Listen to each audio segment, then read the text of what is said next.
보이고요. 디스플레이 같은 경우는 반도체보다도 한 발 더 나아가서 그 빠른 흐름으로서의 개선되고 있는 상황이라고 볼 수 있어요. 왜냐하면 시장이 어느 순간에 이제 지점이 바뀌면서 상승으로 전환할 때 낙폭과되어진 종목 중심으로 해서 반등을 주기 때문에 경기가 좋아진다라는데 금리가 좀 올라가고 환율이 좀 바뀐다고 그래서 추세를 바꾸지는 못합니다. 저는 판단할 때 시장의 전환, 분위기의 전환, 흐름의 전환이 나타나는 지점을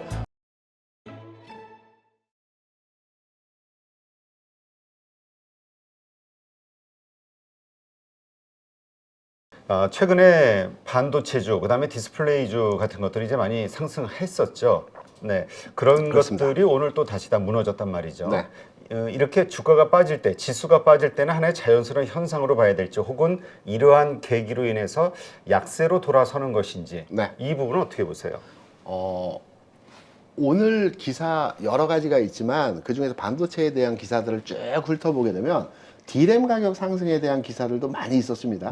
D램 가격이 지난 1월에 그러니까 올해에서의 고점이었죠. 1월이 고점이었고 쭉 그 고점 수준에서 움직이다가 4월에 삼성전자 감산을 발표했습니다. 네. 그러면서 그 가격적으로 지난 4월 이후에 대략 한 4, 5개월 정도 바닥권에서 움직임이 없이 그대로 플랫하게 움직이다가 9월 들어서 D램 가격이 상승 반전했습니다. 그래서 반도체 경기에 대한 하반기 긍정적 기대감이 아마 오늘 시장의 하락에 대해서 가려지긴 했지만 아마 기사들 지금 찾아보시면 많이 나와 있을 겁니다. 오늘 아침 기사들로 해서 이 반도체 그 가격 반등에 대한 흐름들이 많이 그 기사로 노출되었는데요. 저는 반도체, 디스플레이도 마찬가지입니다. 전반의 하반기 상황에 대해서 긍정적으로 많은 사람들이 보고 있지만 저도 마찬가지로 반도체 상황에 대해서 굉장히 긍정적으로 보고 있고요. 디스플레이 같은 경우는 반도체보다도 한 발 더 나아가서 그 빠른 흐름으로서의 개선되고 있는 상황이라고 볼 수 있어요. 왜냐하면 지난 8월 데이터죠. 6대 수출 품목 중에서 성장률이 가장 컸던 품목이 자동차 부품, 기계, 조선, 그다음에 가전하고 디스플레이입니다. 네. 6개 품목이 가장 큰 폭의 그 수출 증가율을 나타냈거든요. 그래서 저는 반도체 D램 가격 상승과 그다음에 디스플레이 쪽의 그 수출 증가를 판단해서 이쪽 부분에 대한 투자가 진행되어야 된다는 측면에서의 접근이고요. 그 진행이 되어야 되는데 그 어떤 섹터에 대해서 반도체라고 해서 반도체를 다 살 수는 없기 때문에 그렇죠. 최근까지 강했던 후공정 관련 종목들은 시세 분출을 이미 만들어 버렸습니다. 반면에 반도체 있어서 소재 부분이 있죠. 소재 부분의 종목들은 그 간의 움직임이 굉장히 제한적이었고 주가 하락해서 바닥을 찍어가고 다지기를 하고 있는 현상들입니다. 그래서 반도체 경기가 살아나면 제일 먼저 소재주의 주가 움직임이 나타나게 되는 겁니다. 그래서 예를 들어서 한솔 케미칼이라든가 이런 종목들이 소재주에서는 바닥을 찍어가는 흐름에서의 모습들이 나타나는 현상들이 보여지고요. 그리고 디스플레이 같은 경우는 앞서 이제 수출이 늘어나고 있는데 이 수출 늘어나는 부분에 있어서 그 OLED 쪽이 가장 그 흐름이 그 좋은 모습들을 보여주고 있습니다. OLED 쪽의 소재주, 덕산 네오록스 같은 종목들이 긍정적으로 평가하는 부분에서의 향후 주가 상황에 대해서 상승할 여지가 있다. 그래서 반도체이든 디스플레이든 소재 쪽을 판단해서 우리가 투자를 해야 되는 시기다라고 그 시장을 바라보고 있죠. 네. 사실 오늘 그 장 시작 전 방송에서 네. 그런 이야기들을 좀 하긴 했었거든요. 오늘 그러니까 목요일장, 네. 목요일장에서 우리가 주의해야 되는 게, 네. 그러니까 주목해야 되는 게 이 상승하는 종목들, 네네. 네, 이런 것들에 대해서 주목을 해야 된다. 이것이 이제 앞으로 좀 흐름이 좋아질 것이다. 네네. 이런 의견을 가진 분들이 좀 많았었는데, 네네. 어쨌건 장이 밀리면서 오르다가도 다 뒤로 밀리기는 했습니다만, 그렇죠. 지금 섹터 테마로 보면은 네. 핵융합 에너지하고 목요일장, 초전도체 뭐 이런 것들이 좋은 어떤 상승률을 보였단 말이죠. 예. 이걸 어떻게 해석을 해야 될 것이냐. 오늘 장에서 강했던 것은 AI 의료진단 강했고요. 초전도체나 최근에 테마 종목으로 순환이 계속되면서 진행되는 흐름들이 나타나고 있습니다. 근데 저는 기본적으로 기업 가치 측면에서의 주식 투자를 해야 된다는 측면이기 때문에 이 순환하는 테마주, 제가 발빠르게 진행한다라면 그 종목에 대해서 대응을 하겠지만 아마 저희 가족분들, 애청자분들은 발빠름이 그렇게 쉽지 않죠. 진퇴가 쉽지 않으실 겁니다. 그렇다면 주식 투자는 안전이 첫 번째거든요. 그렇다면 시황을 보고 경제 흐름을 보고 시장 상황을 판단해서 안정적으로 투자하는 종목에 대해서 진행하는 것이 더 효과적이지 않을까 이렇게 판단합니다. 네. 이렇게 시장이 빠질 때 그래도 어쨌건 뭐 많지는 않지만 이렇게 좀 상승한 종목들 있잖아요. 네네. 이런 것들은 앞으로도 좀 더 강한 흐름이 나갈 것으로 보는 게 맞는 건가요? 아니더라고요. 그래요? 네, 제가 이제 과거 경험상 이제 주가가 막 빠지는데 그 주가 빠지는 상황에서 일부 종목들이 강한 종목들이 있어요. 그러면 우리가 판단할 때 주가가 하락할 때 그 시세가 강했기 때문에 월등하게 강한 기조의 흐름을 가지고 있다라고 판단해서 그 종목에 관심을 갖는데 시장이 어느 순간에 이제 지점이 바뀌면서 상승으로 전환할 때 낙폭과대어진 종목 중심으로 해서 반등을 주기 때문에 소외됩니다. 왜? 니들은 그동안 올랐잖아. 그래서 안 간 종목들 중심으로 해서 시세가 만들어지고 그들 종목들이 소외가 되는 현상들이 경험상 많이 있었다는 점을 판단해서 하락장에서 강한 종목들 오히려 소외 현상이 나타날 수 있다라는 측면도 있기 때문에 그 종목들을 계속 추적하는 것은 바람직하지 않다고 보고 있고요. 빨리빨리 교체하는 형태로 진행이 가능합니다. 네. 지금 영국의 총리가 네. 총선을 앞두고 기후변화 대응에 대해서 속도 조절을 나서겠다. 그렇죠. 그러면서 경유차, 휘발유차의 판매 금지, 신차의 판매 금지 시기를 35년으로 5년 미루겠다 발표한 거. 그렇죠. 이것이 이제 앞으로 친환경, 신재생 에너지 쪽에 좀 뭔가 악재가 되지 않겠냐 이런 시각들이 오늘 좀 불거진 것 같아요. 한 2년 전만 하더라도 중국에서 2035년까지 내연기관 관련된 전부 철수하고 친환경을 바꾸겠다. 미국도 비슷한 시기까지 하겠다.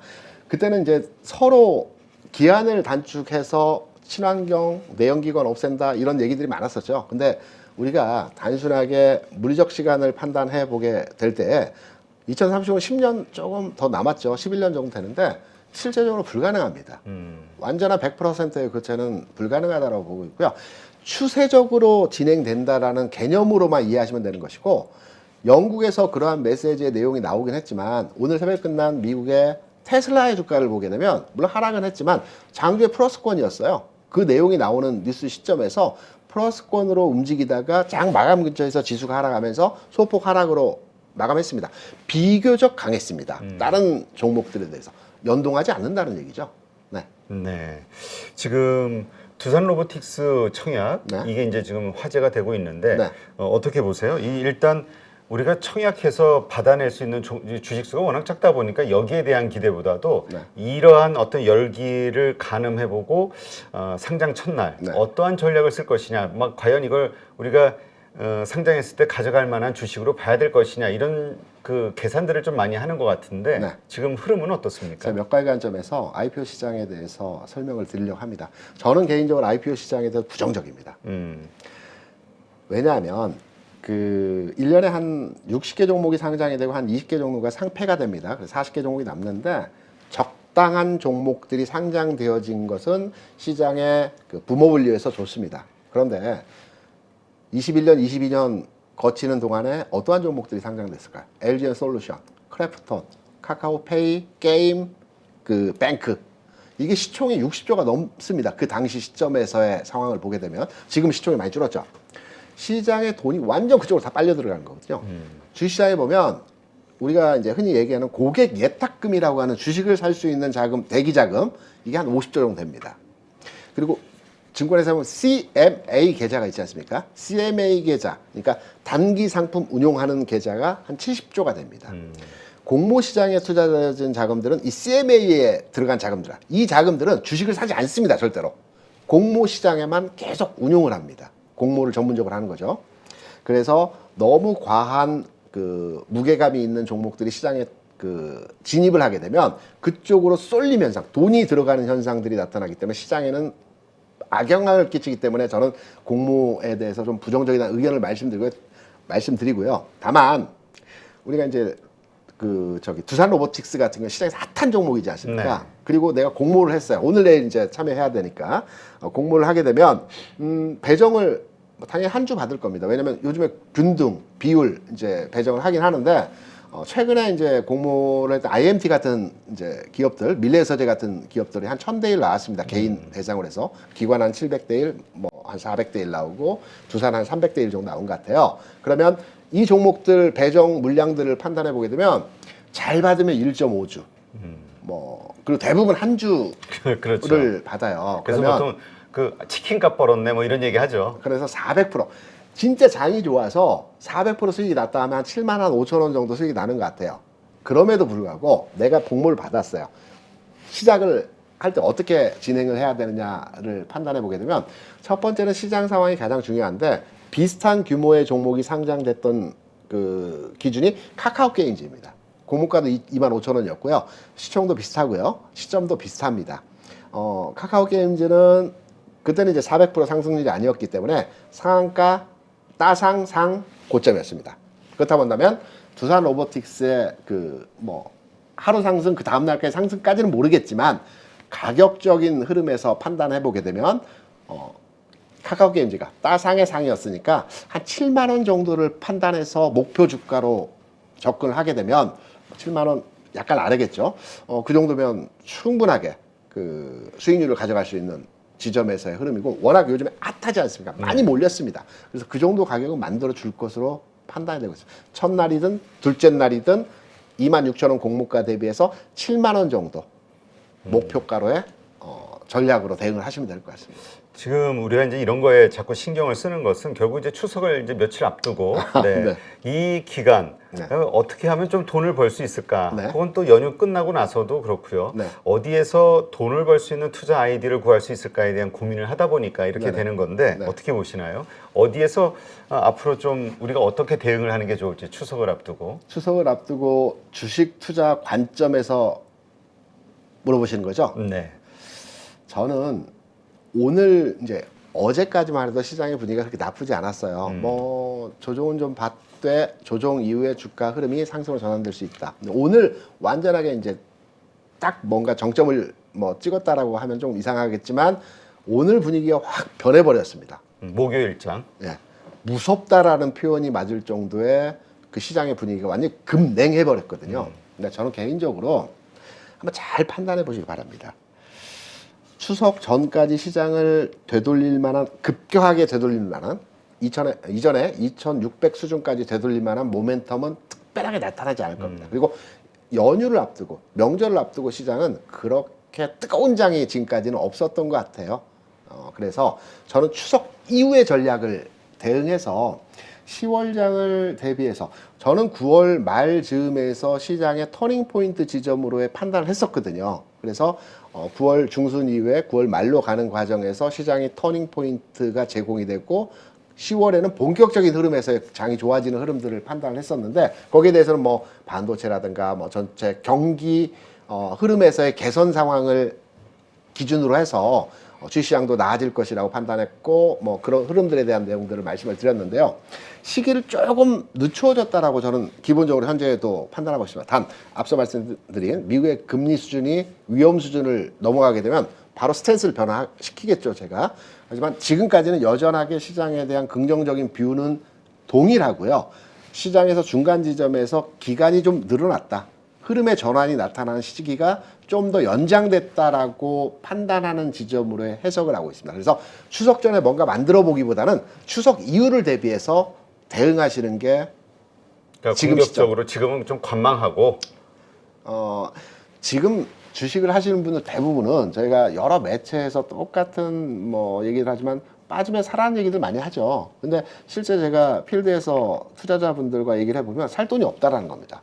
이미 주식으로 풀로 보유하고 있어서. 네, 없다라는 건데 여유를 좀 가져보시기 바랍니다. 우리가 이제 한가위고 여유를 가져야 될 때이고 주식시장도 마찬가지입니다. 궁극으로는 주식에서 수익 나는 사람들은 뭐 다 얘기하죠. 돈이 많은 사람이 수익이 난다고 하지 않습니까? 그들이 돈이 많아서 무제한적으로 주식을 할 수 있어서 수익 나는 게 아니고요. 여유가 있어서 그럽니다. 내 뒤에 또 돈이 있기 때문에. 그래서 마음의 여유를 가지면 한결 주식 투자의 수익을 날 수 있는 빠른 길입니다. 그래서 이런 하락장에서는 아직 추세가 바뀌지 않았기 때문에 여유를 가지시는 게 가장 중요하다고 보고 있습니다. 알겠습니다. 자, 그렇다면 네. 그러니까 지금은 그렇게 막 조급해서 그러니까 사실 우리가 손실을 보고 있을 때 네. 그때 조급함이 더 커지겠죠. 그렇죠. 그러다 보니까 이제 조금이라도 만회해 보려고 이렇게 저렇게 시도하는데 지금은 일단 그렇게 조급함을 버리고 네. 그렇게 하지는 말자. 네, 추세가 바뀌기 전까지는. 그럼 추세가 바뀌는 신호, 시그널은 뭐가 되는 겁니까? 좀 전에 말씀드렸던 어차피 글로벌리 시장이 연동되어져서 움직임이 진행이 되기 때문에 지금은 아직까지는 미국의 경기 상황이 호전이 되고 있어요. GDP 그 상승률도 계속 나아지고 있는 지표들이 나타나고 있어요. 주식 시장에서, 금융 시장에서 절대적인 상수는 경제 동향입니다. 금리와 환율은 변수입니다. 웨이브를 주는 요소이거든요. 경기가 좋아진다라는데 금리가 좀 올라가고 환율이 좀 바뀐다고 그래서 추세를 바꾸지는 못합니다. 그래서 이 변수들이 바뀌는 지점에서 시그널은 앞서 말씀드린 금리가 막 올라가게 되면 경기 동향을 눌러버립니다. 못 올라가게 경기 상황을. 그래서 이게 상수가 바뀔 수가 있거든요. 그 기준점이 4.5%를 넘어설 때 탄력인데요. 이 부분을 체크해서 판단하시게 되면 이때는 내가 주식을 그래도 최소한 반절 이상을 줄여야 되겠다라는 시그널로 해석을 하셔도 될 것 같습니다. 그러면 4.5, 그러니까 지금 금리가 계속 이제 좀 내려가는 상황, 지금 4.45라고 하셨으니까 네네. 이게 점점 내려가서 4.3이 되든 4.2가 되든 네. 뭔가 이 추세가 하락으로 바뀌는 그 지점, 그때가 매수의 시기라고 보는 건가요? 이렇게 이해를 하시면 됩니다. 제가 볼펜을 놨습니다. 예. 중요한 얘기를 해서 그렇습니다. 시장 간에 돈의 이동이 있습니다. S&P 배당 지수 펀드 평균 수익률이 2.5에서 3% 구간입니다. 네. 그래서 금리가 3% 내외이거나 아래이면 돈이 주식시장에 몰려가 있습니다. 대부분의 돈은 안전자산이 그쪽이기 때문에.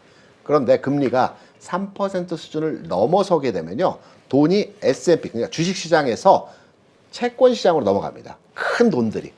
줄기가 바뀌는 거거든요. 그러면 3% 금리까지 내려올 때까지 기다려야 되냐? 그게 아니고요. 금리가 계속 올라가다가 뭐 4.5가 됐건 4.4가 됐건 어느 시점에서 고점을 찍고 꺾임이 나올 거 아닙니까? 사람들이 여기서는 꺾였다라고 판단되는 지점에서의 가격이 있습니다. 그러면 돈은 미리 움직이죠. 채권 시장이 꺾였구나. 그러면 다시 주식시장에 있는 S&P 배당 펀드로 돈이 몰려갑니다. 그래서 저는 판단할 때 시장의 전환, 분위기의 전환, 흐름의 전환이 나타나는 지점을 뭐 4.4%다, 3.5%다 이게 아니고요. 최근까지 금리가 쭉 올라가는 과정에서 꺾임이 나오는 지점, 뭐 장대봉이 나온 거나 뭐 어떤 흐름들이 반영이 되겠죠. 이런 지점에서의 상황이 나타날 때 돈의 이동이 채권 시장에서 주식 시장으로 옮겨가면서 그때부터 주식 시장이 좋아지는 형태로의 모습이 나올 겁니다. 네. 네. 그러니까 그러니까 일반인의 시각에서 네. 말씀하신 대로 우리가 지금은 좀 조급해 하지 말고 좀 기다리자. 주식을 살 만한 어떤 추세가 만들어질 때까지는 기다리자. 그 정석이죠. 추세의 그 신호, 네. 이거를 일반인 시각에서 뭘 가지고 쉽게 판별할 수 있냐는 거죠. 그러니까 우리가 오히려 주식을 팔아야 되는 시기는 네. 시그널은 4.5 10년물 국채금리가 미국 채금리가 4.5 이상으로 튀어버리면 네. 이거는 우리가 매도의 신호로 딱 이해를 하면 되는데 네. 반대로 매수의 신호로 생각해 볼 수 있는 게 뭐냐? 그 개인 투자자들이 판단 기준으로 조금은 느린 템포지만, 그러니까 저희 같이 시장을 매일매일 보고 있는 사람들은 환율이나 금리나 뭐 등등등 여러 지표들을 판단해서 미리 그 시점, 포착점을 찾을 수가 있습니다. 근데 개인 투자자들은 그 내용들을 매일매일 체크하기도 어렵고 해석하기도 어렵습니다. 그러면 첫 번째로 보는 게 돈입니다. 고객 예탁금이 60조 수준을 타치한다. 지금은 50조 초반입니다. 시장에 돈이 들어온다는 것은 시장이 움직인다는 얘기거든요. 물론 약간은 후행지수입니다. 그러니까 완전 바닥점은 아니에요. 그게 시장이 어느 정도 올라간 지점에서의 상황이 될 겁니다. 그래도 안전합니다. 그래서 고객 예탁금 가격은 이제 아마 HTS에 다 나옵니다. 또는 뉴스에도 많이 나올 겁니다. 그러면 고객 예탁금이 늘고 있어? 그러면 주식을 살 때입니다. 그러니까 60조 이상이었을 때가 아니라 네. 고객 예탁금이 지금 늘어나고 있다면 그쵸. 투심이 좋아지고 있구나 이런 하나의 신호로 보고 예. 그때부터는 좀 적극적으로 매수해 볼 만한 시기로 볼 수 있다. 그렇죠. 지난 4, 5, 6월에 시장 좋았지 않습니까? 이때 고객님 같은 경우는 56조, 57조까지 막 조금씩 늘어나는 현상들이 나타났어요. 그러면서 최근에 다시 50조 초반까지 다시 그쵸. 빠졌어요. 그래서 다시 이 고객님 특금이 60조 근처까지 늘어나는 흐름이 나타난다면 시장이 완전히 전환한다는 겁니다. 그때가 우리가 적극적으로 그렇죠. 뭔가 매수를 고민해 볼 때다. 네. 그리고 그때 사야 되는 그 주식이나 섹터는 네. 이제 계속 우리가 지켜보면서 강한 것을 사야 되는 걸까요? 아니면 지금 어떤 이런 여러 가지 그 변동성 때 많이 낙폭한 것들을 중심으로 사는 게 좋을까요? 낙폭이라고 표현하기는 좀 그러하고요. 제가 아까 소재주를 말씀드렸지 않습니까?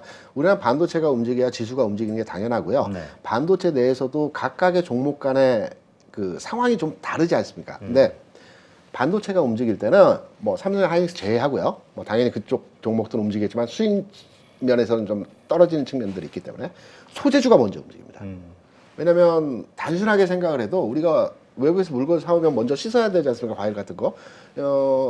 그 소재주라고 하면은 이제 뭐 일본과 예전에 경쟁에서 불화수소라든가 과산화수소라든가 뭐 이런 것들 많이 있지 않습니까? 그것들을 생산하는 기업들이 소재 관련 반도체 기업들이거든요. 그래서 소재주가 원래 반도체 시장이 살아날 때 소재주가 먼저 가격이 움직이는 진행들이 나타나기 때문에 지금 여러 가지 그 조건식들을 갖췄습니다. 가격도 안정적으로 하락해서 바닥점 흐름이 나타나고 있고요. 네. 그다음에 최근에 조금씩 매출도 늘어난다고 하고요. 그리고 바닥권의 거래량이라든가 주가 움직임도 눈여겨볼 만한 흐름들의 모습들입니다. 그래서 소재주 위주로 해서 투자를 하시는 것이 좀 더 빠른 길이다. 이렇게 저는 판단을 하고 있습니다. 네, 알겠습니다.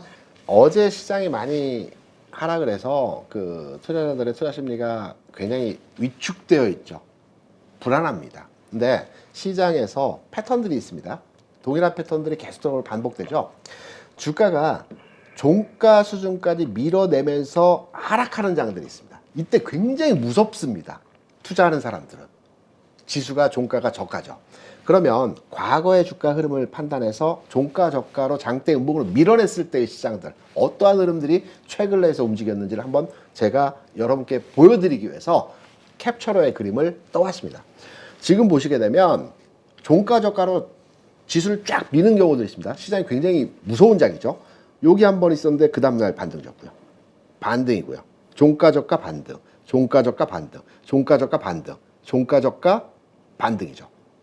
목요일장 종가 저가 반등입니다. 그 종가 저가입니다. 그래서 다음 장에서도 앞으로의 장에서도 무서운 공포스러운 장이 나타났을 때 종가 저가로 밀어내는 장이 굉장히 공포스럽지만 그 장은 과도한 흐름에서의 상황이었다라는 점을 하나 오늘 팁으로 여러분께 말씀드립니다. 네, 알겠습니다. 이제까지 KR 리서치 김대중 대표님과 함께했습니다. 고맙습니다. 감사합니다.